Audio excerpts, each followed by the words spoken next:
April is Arab American Heritage Month in West Michigan. That history is a century old. It started in Grand Rapids in a neighborhood called Little Syria. 13 on your sides, Aaron Sullivan is live in studio this morning with a closer look at how this immigrant community has built such a strong foundation rooted in faith. Right, Aaron?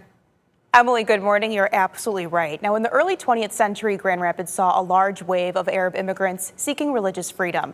So I did sit down with Father David Corey, an associate pastor at St. Nicholas Orthodox Church in Grand Rapids, who gave me a glimpse into this history. Over a century ago, a wave of Arab immigrants from the Ottoman Empire settled in Grand Rapids, many coming from what is now Syria and Lebanon.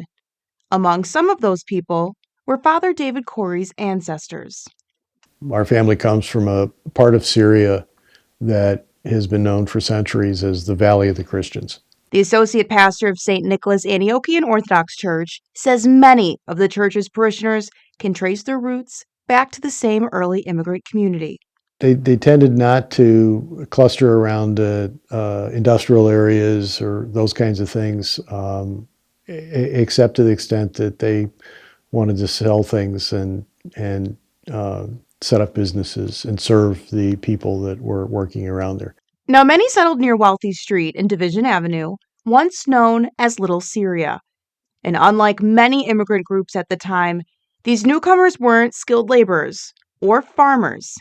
They were peddlers. They would go sell things, and that's how they got started in various areas. And then when they got a little successful, they would open a store. Bringing an entrepreneurial spirit here to West Michigan. So they believed that if they came to America, it was the land of opportunity. And it proved to be that for many of them.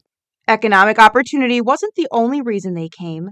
They were also searching for religious freedom.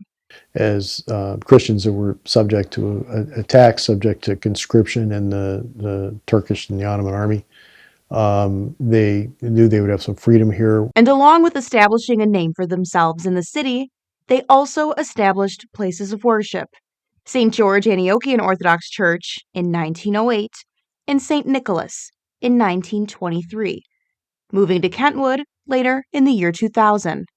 That was something that meant a lot to them, obviously. It was their identity. Over time, new waves of immigrants from Lebanon, Palestine, and Syria trickled into the United States, especially after World War II, some even finding their way to these same parishes. And for Father Corey, that evolution reflects something deeper for him. He mentioned the values that have been passed down for generations in their church. There's an entrepreneurial gene that runs through us, maybe.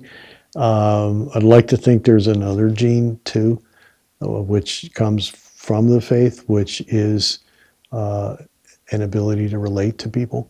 And so at our best, what we're able to express, I think, is seeing everybody as God's children. And Father David tells me it's incredible that their parish is still growing, even today in 2026. In studio, I'm Aaron Sullivan, 13 on your side.